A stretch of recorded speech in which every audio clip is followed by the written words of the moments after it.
destinations themselves have that duty and that desire to uncover hidden gems and get them featured and get them into campaigns. It's about just driving memorable moments, just those little experiences. Maybe technology allows us to go more niche than ever before. There are so many opportunities through technology and those kind of things. You don't have to have all of the skills. There are other people out there that you can work with. I think it's really important in helping people to be in touch with each other. They start to collaborate, they start to become more in tune with the next campaign that comes along. There's a momentum to it, I think.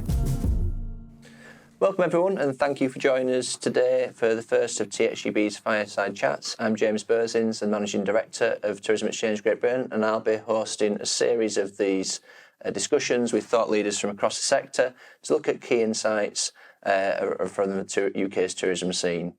We're going to focus on experiences and how we can work together to collaborate and bring them to the consumer in new ways. With me today, I've got Ian Thomas, Director of NewcastleGateshead Initiative, and Susan Briggs, Director of Tourism Network, who are both bringing with them a wealth of experience to talk through today. I'll be asking them about the emerging trends that we've got in 2023 and how providers can stay relevant in the modern tourism economy. We're here in the beautiful Aldwork Manor Estate, and many thanks to them for having us. So we couldn't be in a better location, and maybe they might pop by and give us some tips from their own perspective. So welcome to you both. Do you want to tell us a little bit about your role and what you do? Absolutely. Well, I'd argue I've got the best job in the world. So I get to promote Newcastle and Gateshead to visitors nationally and internationally, but my role really is that strategic direction, writing the destination management plan for Newcastle and Gateshead, and really proudly working with colleagues across the North East on the very first destination development partnership in England. Cool. And Susan, from your perspective, I know you're based quite close to here. Yeah, I'm based in Yorkshire, and I'd argue I've got the best job in the world. I worked for 20 years in London offering strategic marketing advice to destinations and major attractions and accommodation providers. Now I'm based in Yorkshire, and I work solely with small businesses, national parks. They're often very rural, and I'm helping them with business support and training and helping them to really reach new markets, existing markets, and be more profitable. Fantastic. Well, thank you again for joining us. Like I say, we've got a wealth of experience to bring to the table. I'm going to kickstart today by talking about this idea of the Great Life Refresh. And that's a phrase that has come about in this last couple of years, where people are really looking for immersive experiences and challenging themselves in new ways. What do you think the major trends are, Ian, as we head into 2023? I think it's interesting. We've come out of COVID, and I think people are looking for that ability to kind of be educated, engage with the experiences they're having, and really want to kind of be entertained. So I think previously where we'd had that kind of passive experience, I think now people really want to kind of make sure that they're getting full value for money, make sure that they have a great time when they're on holiday. And I think what we've seen off the back of that is we need to help them understand all the great things they can do in Newcastle and the wider North East. That's it. So there's a much wider spectrum of things that you can do, and I guess that's the same pretty much everywhere in the UK at the moment. Yeah, I think people want to understand places better, to get under the skin. I think that trend towards self-development is still there. People want to learn and be able to pass on a story to someone. Of course, they want everywhere to be Instagrammable. And also, they're looking for something that feels real, special to them. So as if that experience is only for them to experience, even though it may well be promoted quite extensively. Yeah, and I think when I first really got into the sector, someone said to me, tourism is everything when you leave your door to where you go, what you do when you're there. And I think nothing could be more true of that, with the whole emergence of slow travel and people making the journey as much of the experience as the place they're going to as well, which is quite a fascinating twist on things. Yeah. I think it's why everyone bought a camper van during lockdown, isn't it? Because they wanted that to be as much of the experience as kind of that starting point. Absolutely, absolutely. So as we've got lots of different types of consumer in who basically everybody's a tourist. That's the other thing that someone said to me. You know, you've got an audience of billions of people, and anyone can tap into their next experience and plan that in different ways. How do you see the trends that we've mentioned impacting on the way that people book holidays and plan their holidays? I think it's really polarised at the moment, and the businesses I work with say some of them are finding that people are booking earlier and earlier and they want the certainty of having pre-booked.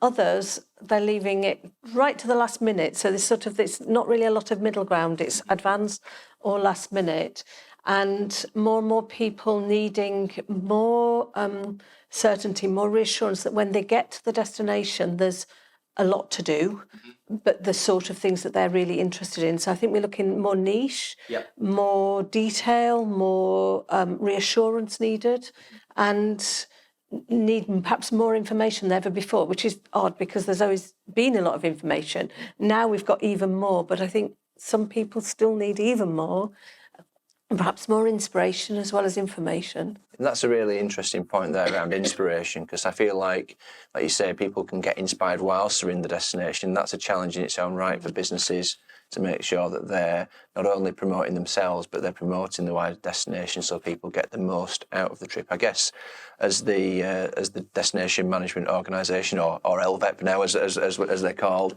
that's a key challenge in educating businesses in how to promote and how to work together and collaborate for the greater good. Yeah, it's driving, as Susan says, driving confidence for the consumer.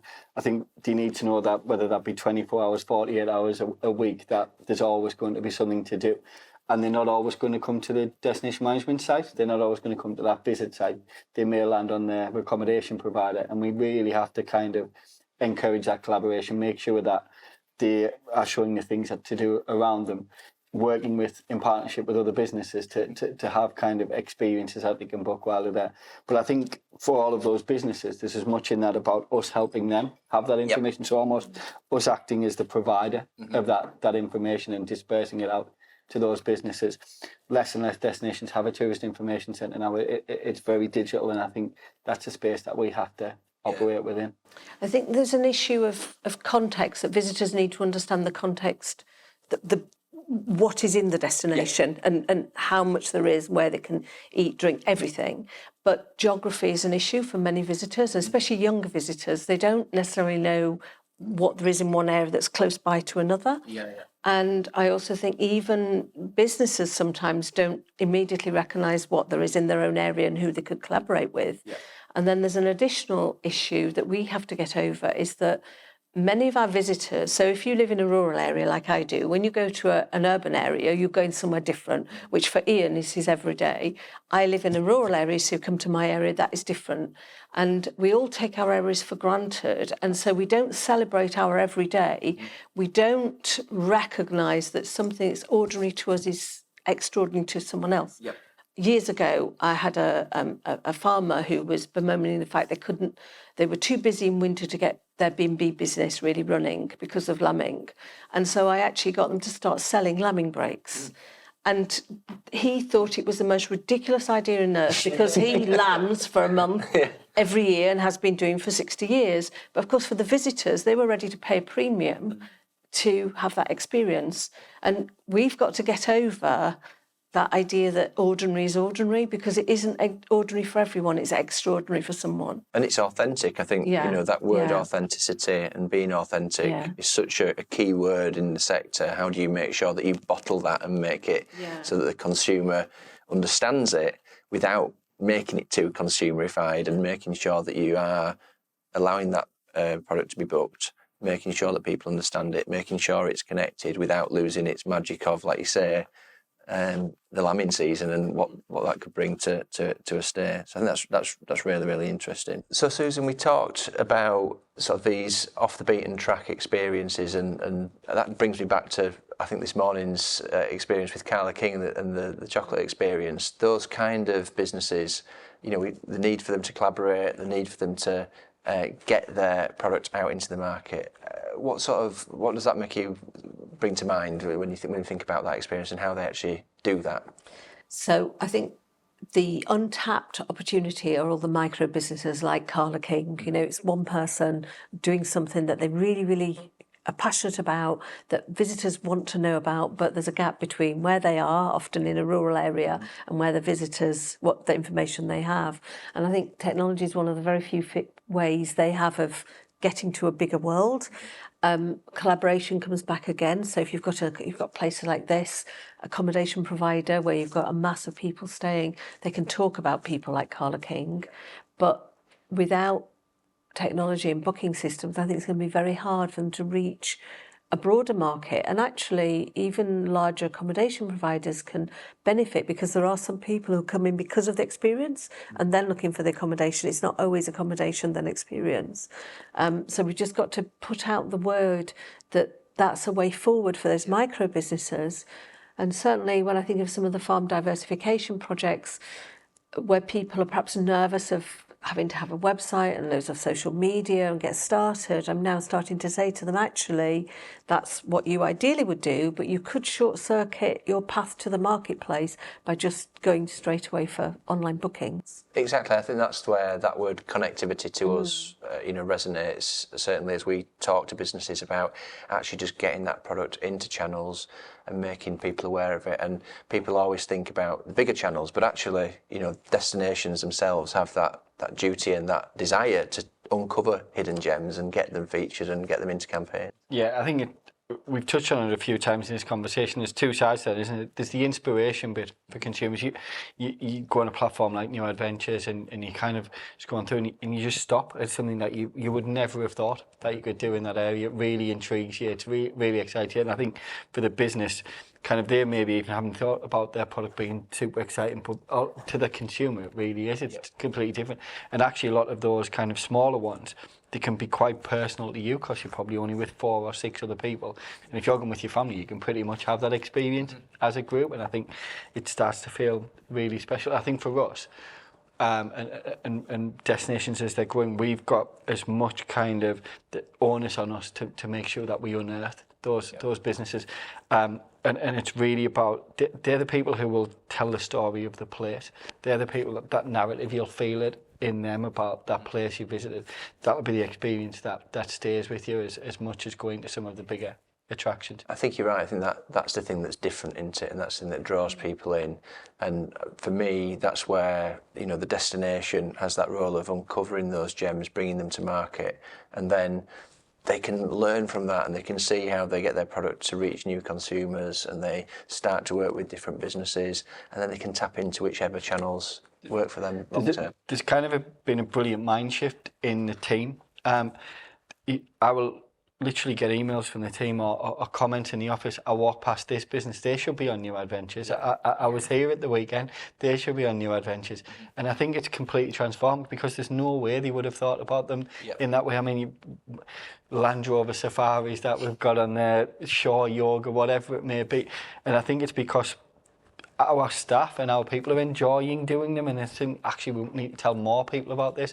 And I think just to hear that is a real difference in the mentality of what we're trying to do. Well, I think you guys have got me to thank, because the team were trying to get us to do that yoga experience, which would have been quite different, I think. But we're really grateful of the chocolate experience, I think.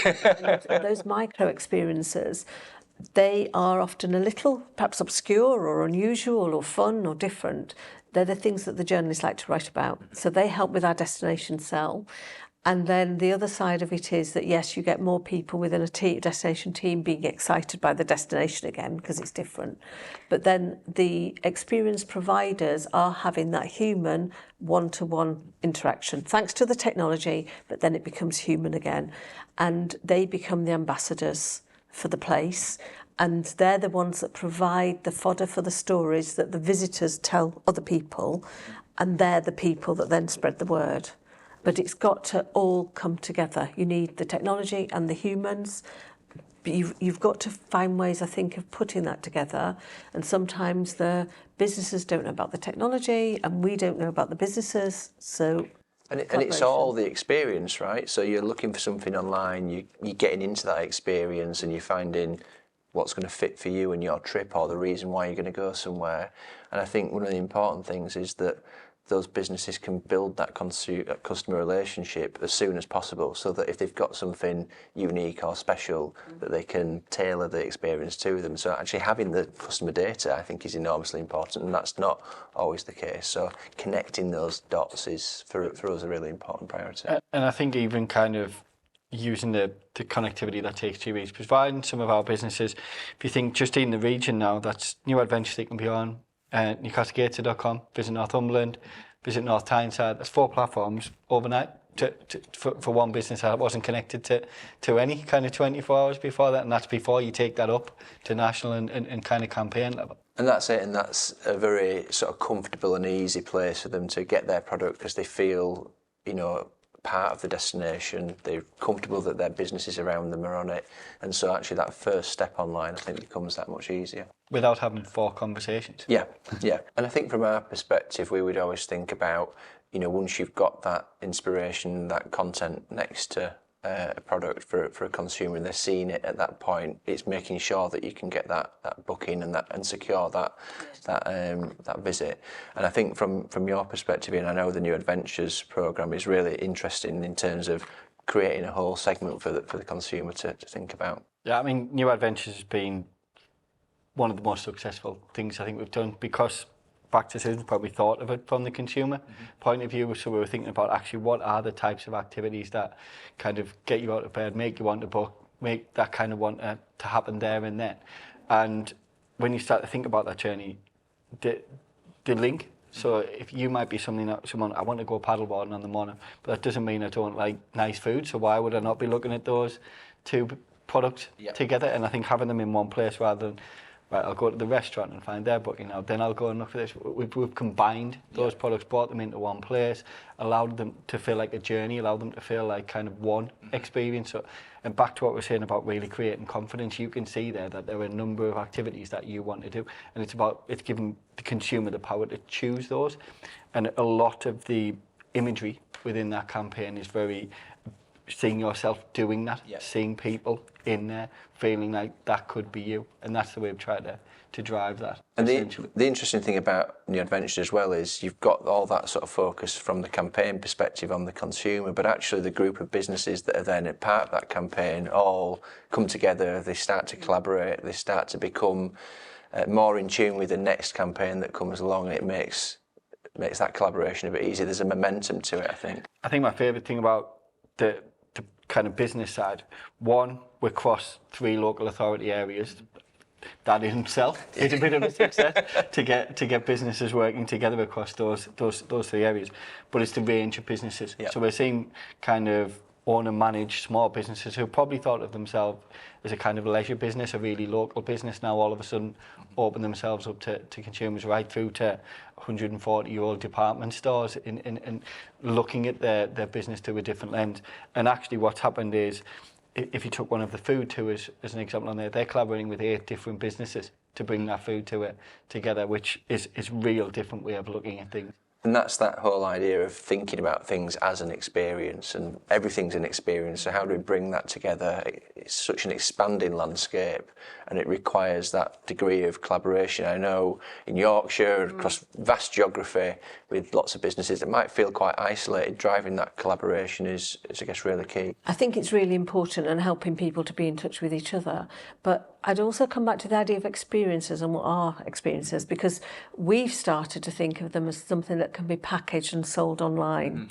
And we also have to understand that some of them, especially the ones that are genuinely authentic, they may be fleeting. There may be a sort of serendipity, a sort of happy coincidence, you happen upon something. And they're sometimes the enhancements that go with something that we're selling. Yeah. And that might be a natural experience, like hearing the curlew in the Dales, which means it's springtime, or it could be dark skies and something happens that you might not have expected or hoped for. And I think we've got to understand that it's part of our job is to bring all of that together, and when we do, the collaboration is stronger. The visitor spend is, presumably you found that's increased, and the collaborations go on beyond those campaigns.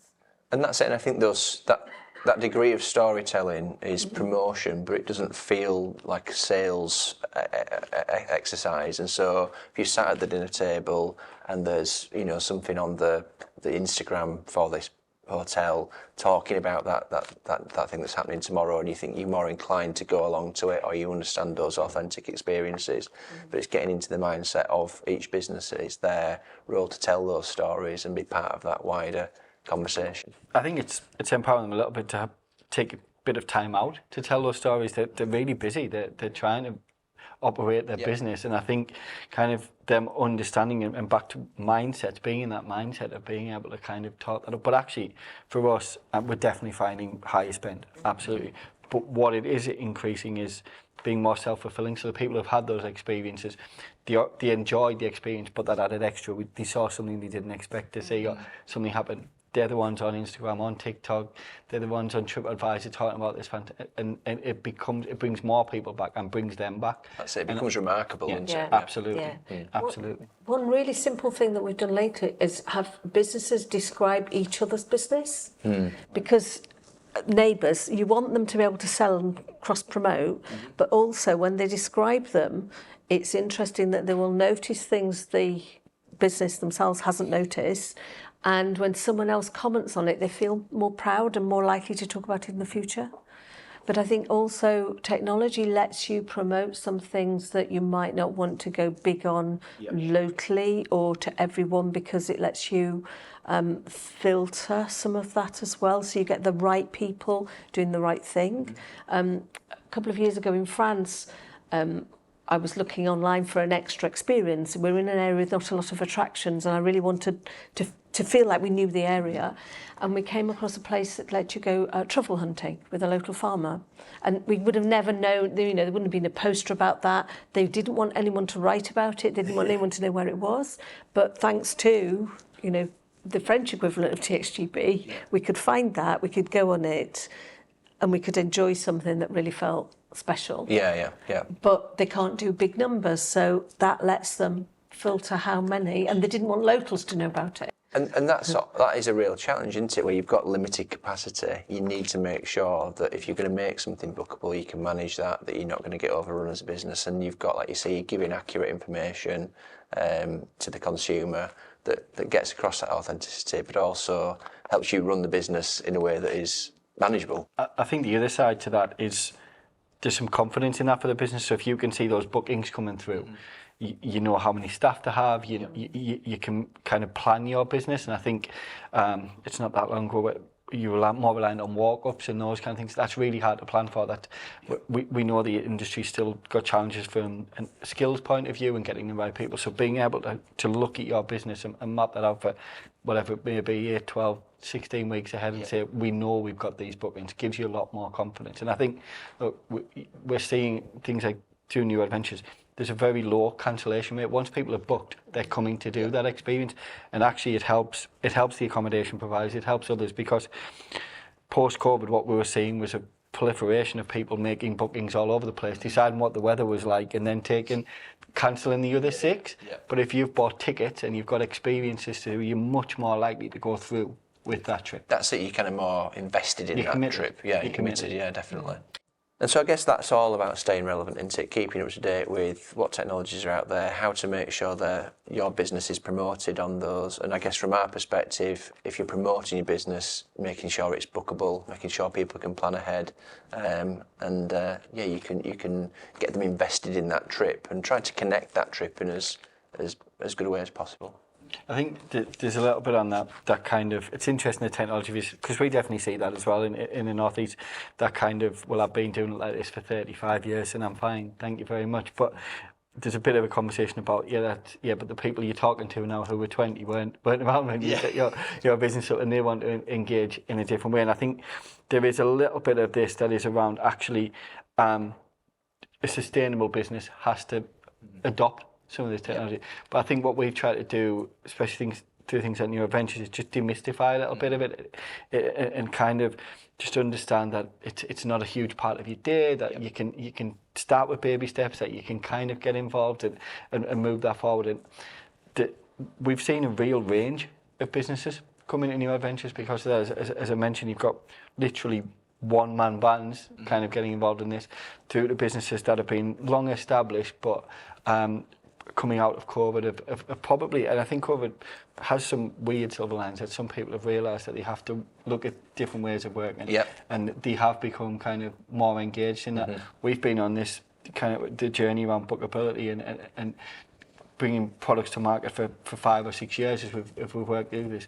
The last 12 months is definitely the most accelerated we've seen with businesses. And I think you're right, it's kind of giving a sense of cohesion and consistency and a focus around a campaign, and then the people that succeed with that carry that forward and carry it into the next cohort of businesses that can come along and kind of get involved in. So when you see businesses like you, like you need to see businesses like you doing that. I think that's when it becomes easier than kind of me as the LVEP coming in and saying you have to do this. When you see the guy next door doing it, or a similar business to you, that's when it becomes a bit more real for you. Definitely. I think that we're at that tipping point now. We're approaching it, so it's going to escalate. But I think also we need to help some businesses see what bookability can do for them beyond the obvious. So one of the ones I've started to notice is sustainability.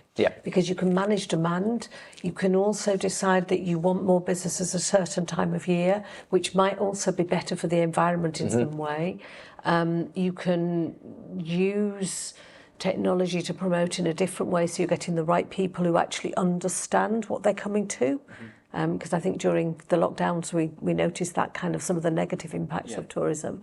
And so I think it's time for us to now to talk about the different uses beyond simply you can organise yourself or you can reach different markets. It's also what else can it help with operationally? Well, I think that's right. I mean, sustainability, I think, is such a huge topic in industry. It's probably a fireside chat in its own right. But I think you're right that from our perspective, I would certainly say if more things are available to consumers and we can make sure they understand destinations, the whole range of destinations we have in the UK, then that will drive forward dispersal. And dispersal in itself is a real key target for sustainability. I think sustainability is one. The other one, and the way we'd like to take some of ours, is accessibility. And there's a definite kind of advantage, back to what you said about confidence, of making that trip, almost having that layer of these being, we're running a campaign at the minute called Everyone's Welcome, but we started that as equitable experiences, and the whole idea was we'd take those new adventures products and make sure that everyone could participate in them, but that being able to book and actually have that conversation with the business, so you knew that experience would suit the whole family or would suit everyone.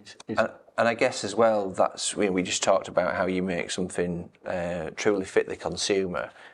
When you've got a consumer that's got certain needs and needs to understand what that venue or that hotel has got in place, that's the ideal sort of example of how you need to get businesses to have that empathy and to put themselves in those shoes. Yeah, but to show the market as well. I know that North Moors National Park did a project recently with Visit England, working with 12 businesses to increase their accessibility, and all of those businesses have taken, some of them small steps, some of them bigger steps, to become more accessible, and they've already found that really gave them rewards in terms of more business, more profits in some cases. Without that, it would be so they were their sort of early adopters, if you like. Yeah. Without those, it's hard to get the next chunk. So we're working now with the next group of businesses who were not quite convinced, but they need to see something happening in similar types of businesses in a similar place in order to get on, and to see it as something that I think it was seen as worthy, but there's a business opportunity, and they need to understand that as well. Yeah, absolutely. And I think that's it. For me, there's just so many different passionate people in industry. I guess that's a little bit what these fireside chats were about, in that we want to talk about the sector, talk about the challenges, and as you bring it to life, then more businesses can understand it. And I think, those little case studies of where somebody has made their business more accessible and opened up a whole new audience of visitor, and also where they're actually looking at sustainability and making it really real to their business, because it's such a abstract concept, and you think, where do I start? But actually, just getting out there, talking and collaborating is the way to make that happen. And also using different ways of helping visitors to see what's special about an area. So some experiences, we have one in the North York Moors, where people go on an evening walk and they literally just listen to the sounds in the forest. And it's only when visitors do those sorts of things and understand the richness of the environment, they're more likely then to care for it and want to do something about it, and possibly even to make some sort of local contribution. So some experiences are purely profitable. Some of them are about enhancing an area and increasing the length of stay or out of season, and some I think are for enhancing understanding and perhaps helping us get a different kind of visitor into the future. And I guess that's where, I guess coming from an authority background, where authorities can work together. So you're talking there about North York Moors National Park. Obviously in your area we've got Northumberland as a national park, and how they can work and bring their landscape to life with the rest of the destination. And that's exactly what we want to do through the destination pilot. So the destination development partnership allows us to kind of look at how we do that, and hopefully that's replicable across England. But we brought into the governance, you've got 7 local authorities, you've got the national parks, you've got the ONB, you've got key industry players, and actually identifying what are those areas where we can collaborate as a much bigger region. I think I say it's a success all the time. We had our first board meeting for the pilot, and we had all 7 local authorities. I don't think that's happened in 11 years to be in the same. But because everyone sees the benefit, everyone sees the potential that it can do for the region, and actually everyone wants a piece of it. Let's be straight. But I think we've got a real opportunity to both kind of drive forward the visitor economy, and I think what the work we're doing around bookable product. We can evidence it, and I think evidence is going to be key with a lot of what we do, and being able to drive bookings, having the data behind it. The data is kind of key, is the front end bookability, having the data to prove this works to businesses, to other funders, to local authorities is really, really important. I think you're right. I think we all know the visitor economy is such a huge part of our GDP. It's one of our biggest exports. But actually making that real by having the bookings, being able to talk about the impact that's having on local communities, how it's driving all these stakeholders together, that for me is what will bring that collective voice and that power to go and get policies that really work for the sector. Yeah, and I think it will naturally create jobs in those businesses, and that's key. Go back to what I was saying about that confidence. If you can see we've got X bookings over the next 3 months, that really allows you to kind of plan your business much more strategically. Yeah, absolutely. And from a destination perspective, thinking we can see those bookings, we can actually see what's going on. We can now start to understand seasonality of certain things, where we've got shortfalls. It's the intervention piece. Realistically, we're publicly funded. We should intervene in market failure, and that allows us to see where are those areas. Like we have a challenge in the city. So Sundays, we see occupancy drop off. We think so. It's actually what do we do to bring experiences in to kind of animate the city to do different things on a Sunday, as an example. But you can take that through the kind of region. I think you look at what Anik are wanting to do, and you look at Dark Skies, and they were all designed to kind of temper that seasonality effectively, but all of that's data driven, and obviously with a kind of research background, I'll always come back to the numbers.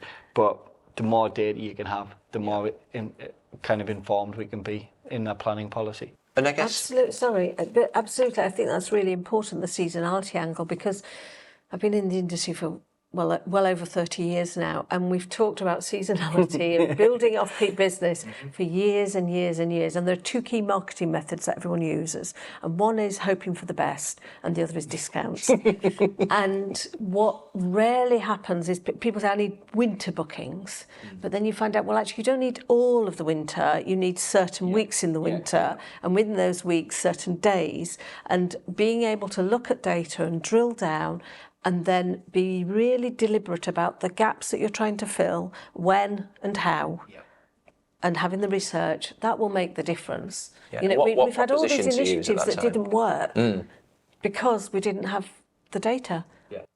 Yeah, and the challenge on that discount front, which works to an extent, is you kind of devalue the product a little bit, which is not where we're trying to get. What we're trying to now, it takes us right back to the start, is demonstrate the consumer the confidence in the whole experience that you have over that period. So but if you're collaborating well, none of you need discount, it's how you're packaging that up. Yeah. And we purposely made our part of New Adventures around winter escapes, but it wasn't about have a cheap break in the northeast this winter. It was about look at the great things you can do during this period. Yeah. And I guess my mind is drawn to some of the businesses that you'll work with, Susan, in those rural communities, where actually they'll use data all the time in their farming jobs and in the sort of more rural side of it. So it's getting them to sort of, I guess, reposition that thinking towards the tourism side when they've got a tourism aspect to their business. Yeah, and I think just a simple traffic light system that people can glance at and see, green, red, amber, I need more business then and not then, and do something about it. But there's a gap between people seeing when they need more business and understanding how to create a product that can attract business at that time. And I think we need to offer the industry more support to be more creative sometimes, because people are, they're dealing with the day-to-day. You mentioned farmers. A lot of the businesses I work for or with are farm diversification projects. So, it's a hamster wheel the whole time, and they haven't got time to think through something else. But someone can come along and say, what you did then is different. This is something that we could offer you. I think we need to offer a bit of extra support about what the market's looking for, because if you're in your area, you're not necessarily looking at the bigger picture and understanding there is a market for someone to come and the lambing breaks or moving manure I've had people pay for. You notice I said moving manure, not the other one. So I guess, we've talked a lot about industry, we talked about the various challenges. What advice would you have for someone entering the sector? I'll go to you first, Susan. When someone is new to the sector, they're often seeing it as a visitor. So when they set up a new business, it's often because they've seen something brilliant elsewhere they want to replicate, or they've travelled and enjoyed something. So they see it through the visitor's eyes. And I think they may not know about the industry and who does what and all the acronyms, but they've got perhaps the most valuable experience. And when I do work with those new businesses, I get them to scribble down everything that they think then, because you forget it very quickly. So I think that's the first thing, embracing technology as soon as possible. But the new entrants often do, because they're new and they're looking for everything. And then that third one is really looking what's already in the area and just collaborating as much as possible and asking perhaps some of the old hands for advice, but also helping them at the same time. Yeah, I guess it's to and fro, isn't it? Yeah.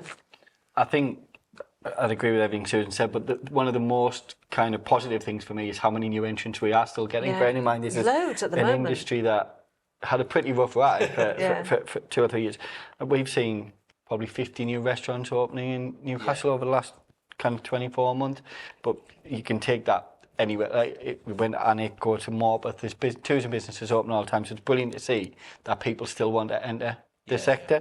And I think the interesting thing is, and a bit of advice I've got, the first 12 months you've got the passion, you've got the excitement, you're getting in, it's all exciting.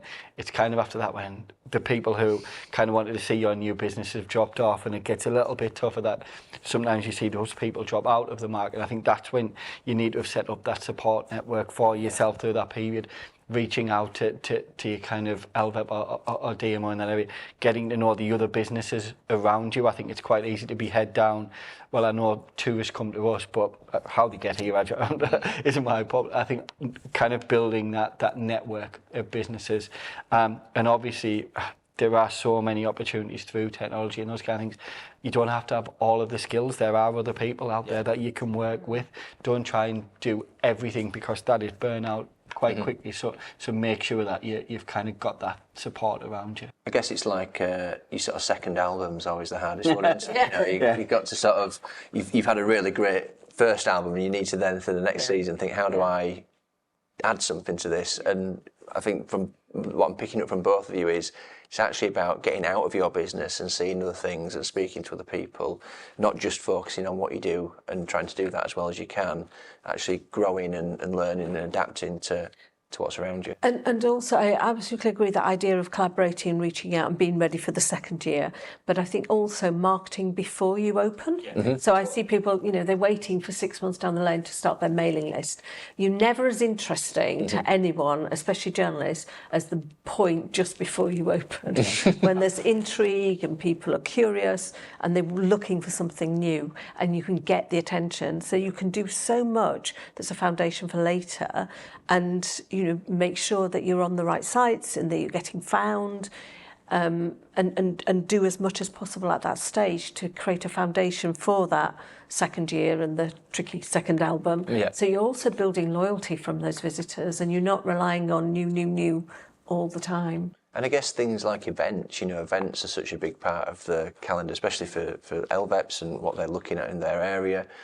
But I guess events offer that sort of new perspective. If you've got a castle or something like that, and you're thinking, well, actually, it is an attraction, but we've also got an event scene that keeps things vibrant and new. But I don't think those events have to be huge. It's about just driving memorable moments, like just those little experiences. So it doesn't feel the same. Like you may go there for Sunday dinner one week, but the next week there can be something else on in that space. It's just about kind of using your space differently, so people have reasons to come at different points in that. And I think the businesses who do it really well will all have favourite places where we go to eat and drink, but you'll also have the places where you keep an eye on their events calendar, because when that thing's on, that's when you're going to go. I think in the Northeast you've got brilliant businesses like Beamish as an example, great visitor attraction, but they don't rest on people turning up. They've got events right through the year to drive that. It's a competitive market. We've just talked about how many people come into this space, so you have to give people compelling reasons to come back. Yeah, definitely. I mean, actually, just walking around this place before we sat down, I could see how with the new investment they've planned some of those spaces so they're very adaptable and can take on maybe different event sizes. They deal with obviously the guests, which is quite interesting to have that for planning, to have that dexterity as a business and tap into the different things that are on at any point in time. Yeah. And so I guess final question, if you could change something in the sector, if you could change something, I don't know, in your day-to-day or what you see, what would the magic wand do for you? Wow, what a question to finish, thank you. Look, I think we've probably both been around the sector for long enough to have seen plenty of change. I think it's hard to pick one right now, actually, because I think we're on an upward curve. I think we came out of COVID as an industry a bit battered and bruised, but fairly resilient, and a lot more were kind of open to working together. I think maybe some of those competitive walls came down a little bit. People were more willing to work with kind of their neighbours and those kind of things.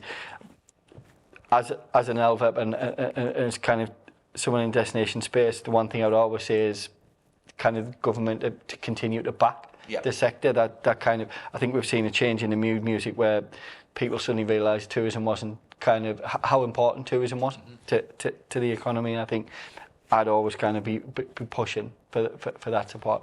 The other thing I think in this space is we need to bang the drum cohesively and together, not just at a national level but a local level, that planning level, those kind of things, to make sure that the visitor economy is seen as much as, we see it all the time, you'll see kind of new investment coming, this new office space, those kind of things, but it feels sometimes like tourism businesses have to jump through hoops to get kind of an extension to the back of their property to do something else, because of they tend to be in rural locations or those kind of things where it's a little bit more tricky. So I think we need to support the sector as much as possible. Yep, and you see it. Well, anyone who knows me knows I've been in the industry a long time. I've got a very long list of rants, but I'll try and keep them short. So I would absolutely agree. I think that banging the drum for the industry and the sector. We've been talking about getting accommodation and attractions and events and etc. working closer together forever. Still not managed it, but maybe we're getting a bit closer. I think technology facilitates that to a degree in that collaboration. And then I've noticed, especially in the last few years, there's slightly an idea that big is better, and it often isn't. I think small and local, we say is important, but there's a lot of lip service to that idea. I don't think that always sees through in terms of support. Big gap between what the private sector know, think, do, and the public and the private sector. I don't think, they're often missing each other slightly. And I also think we need to really, really support independent businesses with real personality and to help them feel like they're not the underdogs. The more and more we get more and more chain hotels, I think chain places to eat and drink, we're seeing that just erodes the character of a place. And we've got to preserve and maintain and develop local distinctiveness, sense of place as much as we possibly can. Not in an artificial way. We've just got to give it chance, give those independent businesses space to breathe and flourish, because the homogenous high street doesn't attract a visitor. Yeah, yeah. It's the differences between one place and another that are really, really important, and that's what gets the visitor coming and coming back again and again. I think that's sort of like the absolute truth, isn't it? In terms of you need to have something different to draw people in. It's quite an interesting take. The one thing, no, Susan's given me time to back to my thought, is actually, and it came from what Susan said, that the key thing for us is it's people. It's people in this industry. The people that kind of work in it are the drivers, but we need to make tourism a career, not the job. People do well. They're looking for a job. This is a career where you can flourish. You can have your own business. You can do all sorts of great things. And I think we've all got a role to play in getting everyone else to understand that. Yeah, it's. I mean, I think you're both right. It's a really exciting time, I think, in the sector, and there's all this opportunity. There's lots of people starting out. There's a lot of movement with the LVEPs forming, and some of the challenges I think that you sort of discussed there, Susan. Hopefully, kind of, there's a roadmap for those challenges to be addressed, and I think that what I would sort of pick up on from both of you is that need for agility and trying to, adapt to what's there, recognise the opportunity, and go get it. Yeah, absolutely. Totally. Cool. Well, thank you. That's been really, really interesting. It was really interesting. Thank you. So, really happy to have Susan and Ian here. That's a wrap for today. I think we can now try and enjoy this very, very nice bar and maybe get a coffee. It's a bit early in the morning for anything stronger, I think.